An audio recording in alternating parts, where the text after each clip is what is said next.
চিলাপথাৰ আঞ্চলিক ছাত্ৰ সন্থা আৰু মাধুৰীপথাৰ আঞ্চলিক ছাত্ৰ সন্থাৰ যৌথ উদ্যোগত আজি ৰাষ্ট্ৰীয় ঘাইপথৰ সন্মুখতে যে আমি ইয়াত আজি পথ অৱৰোধ কাৰ্যসূচীৰ দৰে এটা কাৰ্যসূচী আমি হাতত ল'বলগীয়া হৈছে। এটা লজ্জাজনক বিষয় যে বৰ্তমান ডাবুল ইঞ্জিনৰ চৰকাৰ থকা অসম চৰকাৰে হওক বা ভাৰত চৰকাৰে হওক, অসম চৰকাৰৰ এটা বিভাগ আছে গড়কাপ্তানি বিভাগ।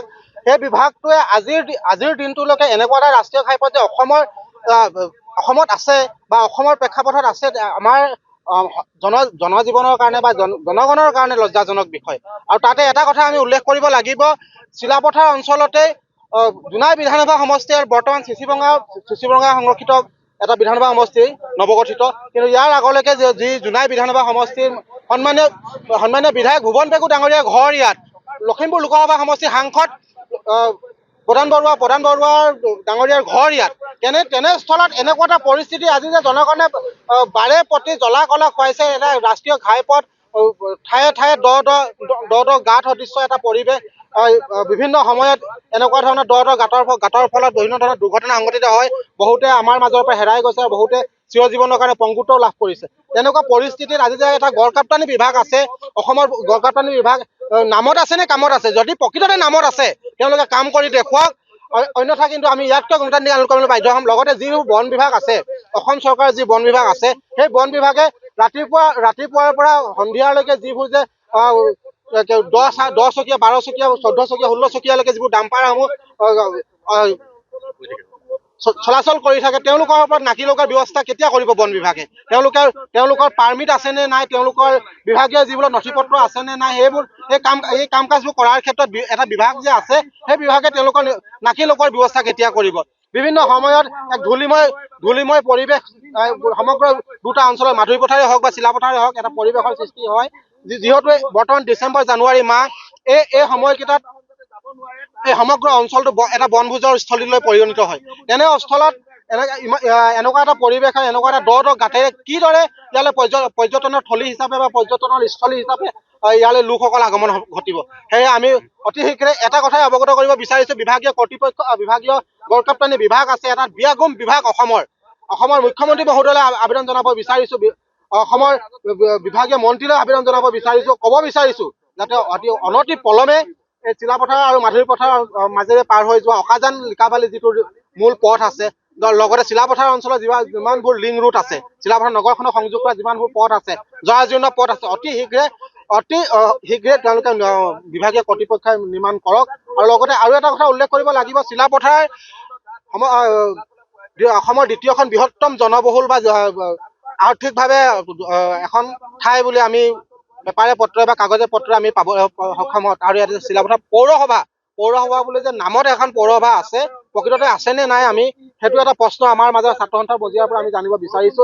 তেওঁলোকে কামবোৰ কৰিব কেতিয়া? অকল চকীখনৰ লালসাত বা চকীখনৰ নিজৰ পদৰ লালসাত তেওঁলোকে থাকিলে নহ'ব। তেওঁলোকে প্ৰকৃত জনগণৰ উন্নয়নৰ কাৰণে, জনগণৰ কামৰ কাৰণে তেওঁলোকে আগবাঢ়ি আহক।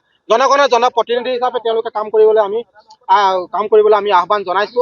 পৌৰসভাৰ পৌৰপতি আছে, বিভিন্ন ইয়াত পঞ্চায়তসমূহৰ তেওঁলোকৰ সভাপতি সম্পাদকক ধৰি বিভিন্ন বিষয়ববীয়াসকল আছে, তেওঁলোককো আমি আহ্বান জনাব বিচাৰিছো, তেওঁলোকে যাতে অতি শীঘ্ৰে জনগণৰ সুবিধা হোৱাকে তেওঁলোকে এই কাম কাজবিলাক কৰি নিব আৰু আমাৰ জনগণৰ সুবিধা হোৱাকৈ আৰু সমগ্ৰ চিলাপথাৰ মাধুৰীপথাৰ অঞ্চলৰ জনগণৰ সুবিধা হোৱাকৈ, সমগ্ৰ অসমবাসীৰ সুবিধা হোৱাকৈ কাম কাজবিলাক কৰি যাবলৈ আমি অনুৰোধ জনাইছো। নহ'লে কিন্তু আমি ইয়াতকৈ গণতান্ত্ৰিক আন্দোলন কৰিবলৈ আমি বাধ্য হ'ম। যিসমূহ বাটপথ আছে, সেই বাটপথসমূহ বিগত মাহৰ পিছত মাহে দ গাঁত এতিয়া আপোনালোকে দেখিবলৈ পাইছে, এইটো ৰাষ্ট্ৰীয় ঘাইপথ।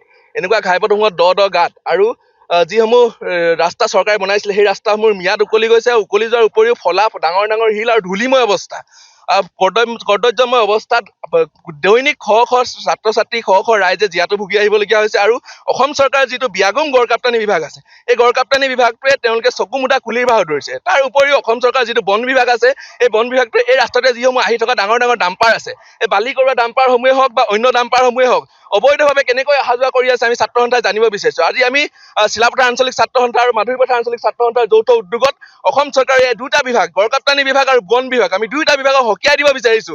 গড়কাপ্তানি বিভাগে ৰাস্তাসমূহ বনাব লাগে আৰু বন বিভাগে ইয়াৰ ৰাস্তাই চলি থকা অবৈধ যিসমূহ বালিৰ গাড়ী আছে, অবৈধ শিলৰ যিসমূহ গাড়ী আছে, গাড়ীসমূহ বন্ধ কৰাৰ ব্যৱস্থা কৰিব লাগে, নাকি লগোৱাৰ ব্যৱস্থা কৰিব লাগে।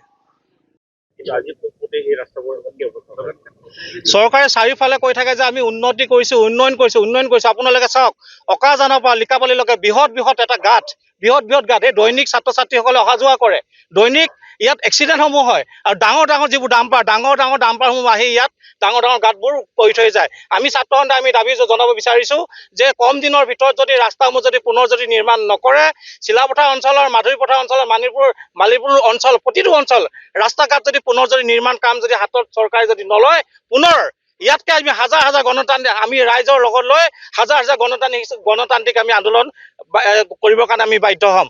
আপোনালোকে জানে যে গড় কাপ্তানি এটা বিভাগ আছে, এটা ফৰেষ্ট ডিপাৰ্টমেণ্ট আছে, কিন্তু দুটা ডিপাৰ্টমেণ্ট যে কাম নাই, এইটো আপোনালোকৰ আগত চকুত আপোনালোকে পৰিছে। আৰু দৈনিক হাজাৰ ট্ৰাক যায়, ট্ৰাকবোৰ বৈধ নে অবৈধ, যে তেওঁলোকে ট্ৰাকবোৰ নিয়মিত যাব লাগে, কিন্তু আজিলৈ দেখা নাই। স্কুল ছুটি হোৱাৰ সময়ত কিন্তু ট্ৰাকবিলাকে কিন্তু যানজঁটবিলাক সৃষ্টি কৰে। আমি বাৰম্বাৰ কৈ অহাৰ পাছতো কিন্তু আজিলৈকে কিন্তু এইখিনি কিন্তু নীতি নিয়ম কিন্তু পালন কৰা নহ'ল। ডাম্পাৰসমূহ নীতি নিয়মৰ মাজেৰে গৈছে নে নাই যোৱা, এইটো ফৰেষ্ট বিভাগে কিন্তু চাব লাগিব। আৰু যি গড় কাপ্তানি যদি বিভাগ, এই বিভাগ যদি ৰাস্তা ঘাটসমূহ যদি নিৰ্মাণ যদি নকৰে, তেতিয়াহ'লে গণতান্ত্ৰিক হিচাপে কিন্তু আমি আন্দোলন কৰিবলৈ কিন্তু বাধ্য হ'ম। উন্নতি কৰাৰ নামত মিডিয়াৰ আগত কৈ থাকিলে নহ'ব, প্ৰেক্টিকেলি উন্নতি হ'ব লাগিব। আমি ছাত্ৰ সন্থাই দাবী জনাইছোঁ যে মাধুৰীপথাৰ অঞ্চলৰ যিমানবোৰ ৰাস্তা ঘাট আছে, চিলাপথাৰ অঞ্চলৰ যিমানবোৰ ৰাস্তা ঘাট আছে, অকাজানৰ পৰা লিকাবালিলৈকে যদি কম দিনৰ ভিতৰত যদি নিৰ্মাণ কাৰ্য যদি হাতত নলয়, আমি পুনৰবাৰ ৰাজপথত আমি আহিবলৈ কিন্তু বাধ্য হ'ম। যিকোনো খবৰৰ বাবে যোগাযোগ কৰক আমাৰ এই নম্বৰত 9181 307 221।